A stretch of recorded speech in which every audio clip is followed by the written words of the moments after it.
Hey guys, it's Joel from guntoter.org and coming to you today to talk a little bit about choosing a handgun and some of the questions you should ask yourself if you're going to buy a handgun for the first time, or if you're going to buy a new handgun and you're just not familiar with really what you want.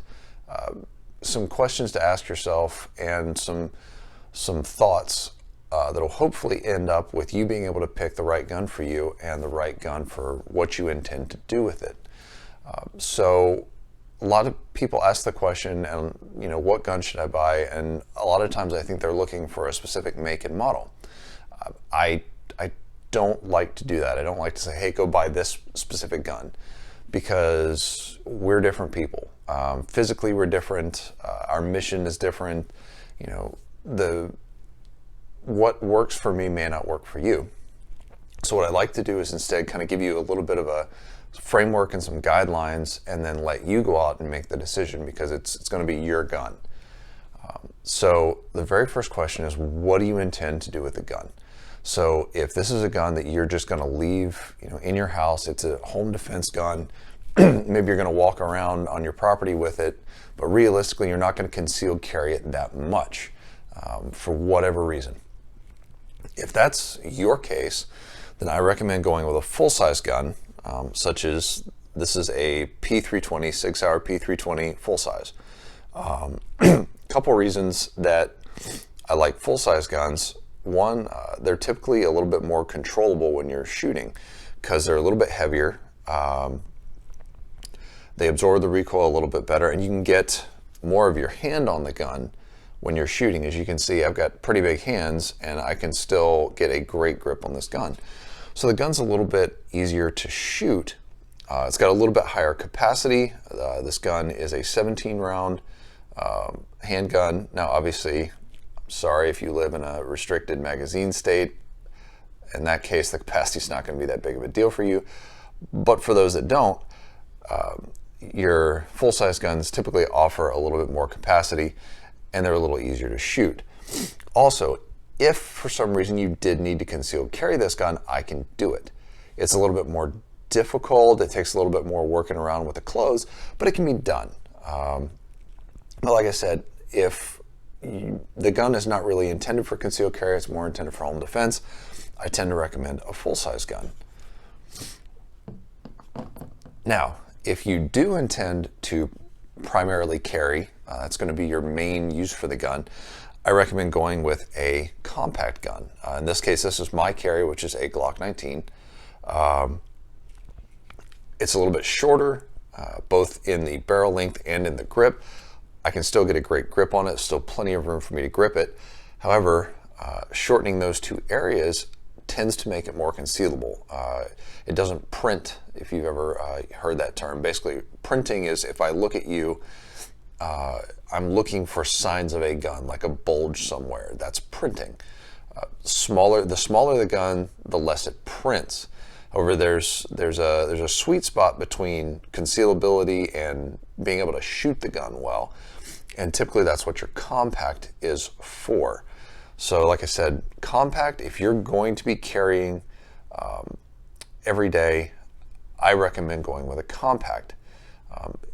The capacity on this one is only 2 rounds less than the full size, and it's still really easy to control, really easy to shoot. So Glock 19.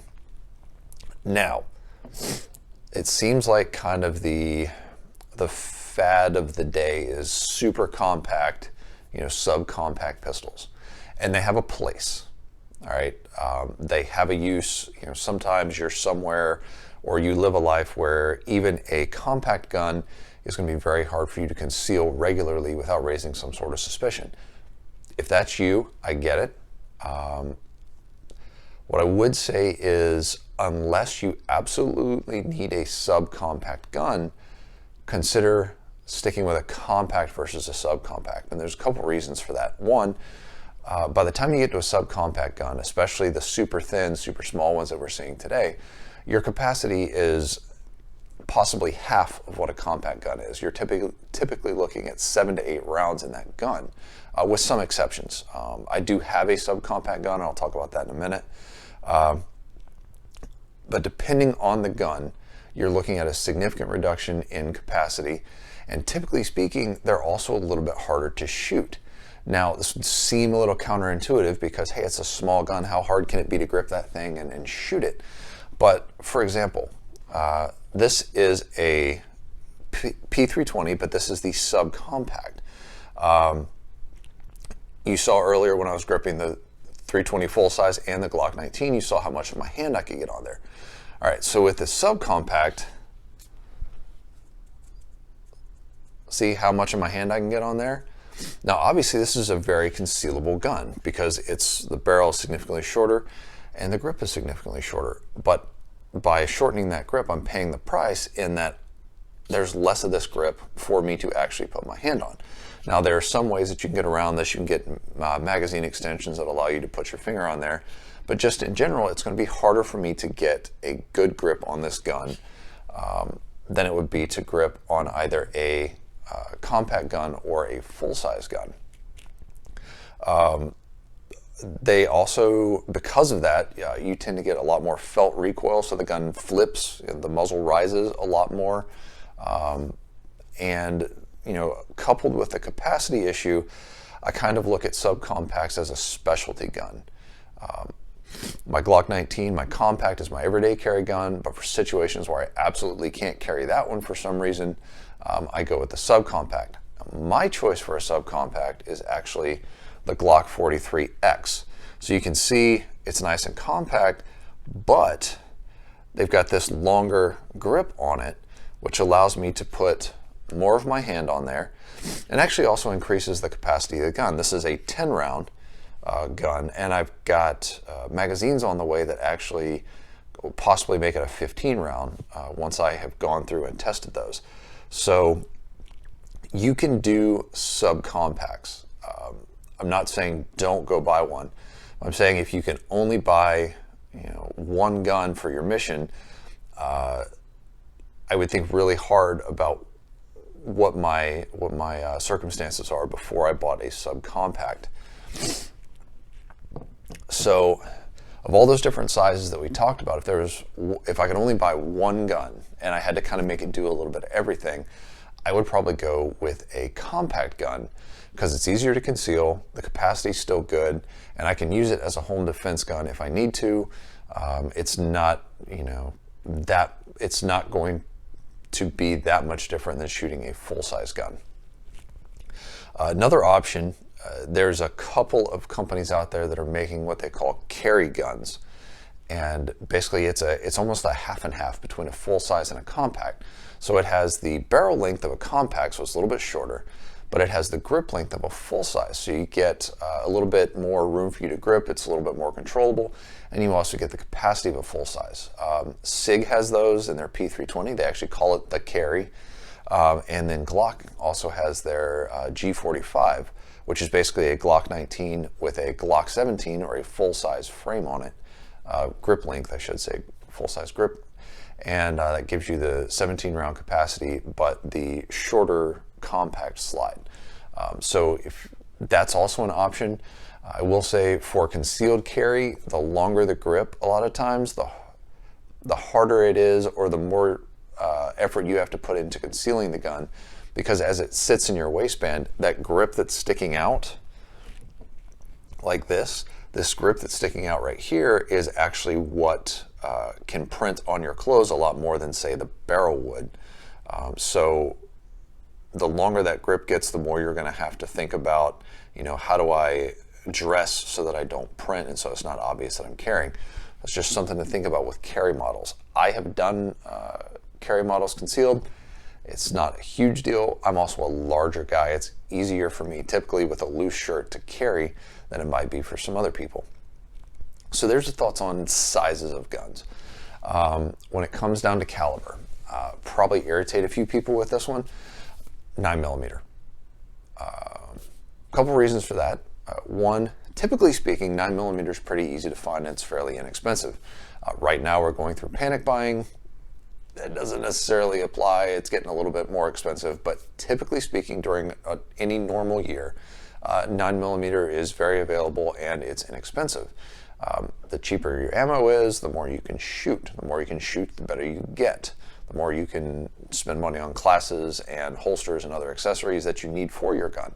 So, huge fan of 9mm.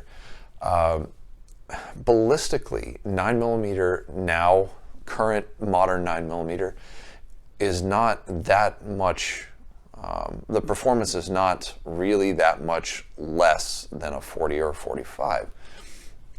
The FBI actually put out a report when they went from 40 back to 9mm, saying that the disadvantages of 40 actually outweighed the small ballistic improvement that they got from the 40. And go through those here. So 40 or 45. First off, they're going to be more expensive. 9mm to 40 is not super expensive. You're talking 3 to 5 cents a round. But when you're looking at, a 50 round box, you're talking $1.50, $3. It adds up over time. Now 45, on the other hand, is significantly more expensive. I've seen 45 be anywhere from 10 to 30 cents more per round than 9mm. So you're going to look at a lot of cost increase there. Ballistically, as I said, there's not as big of an improvement as people think from 9mm to the larger calibers. Capacity-wise, basically, if you go from 9 to 40, just assume you're automatically going to lose 2 rounds. So in a full-size gun, for example, if you go from the Glock 17, which is a full-size 9mm, to the Glock 22, which is a full-size 40, you go from a 17-round capacity to a 15-round capacity, just because bigger round can't fit as many in a magazine. So you're looking at a capacity reduction. And you're also looking at a little bit more felt recoil. Get into 40 and 45, it's a little snappier. So when you're shooting, you're going to feel a little bit more push. It's a little bit harder to control. And, especially for new shooters, it's a lot harder to start getting those consistent follow-up shots.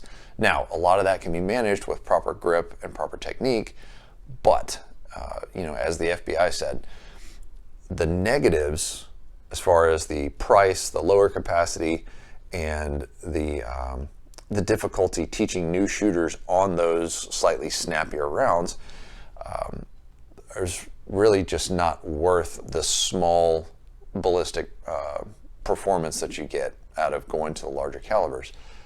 And honestly, especially between 9 and 40 and 9 and 45, if you compare them side by side with modern, good defensive ammo, the differences is really small.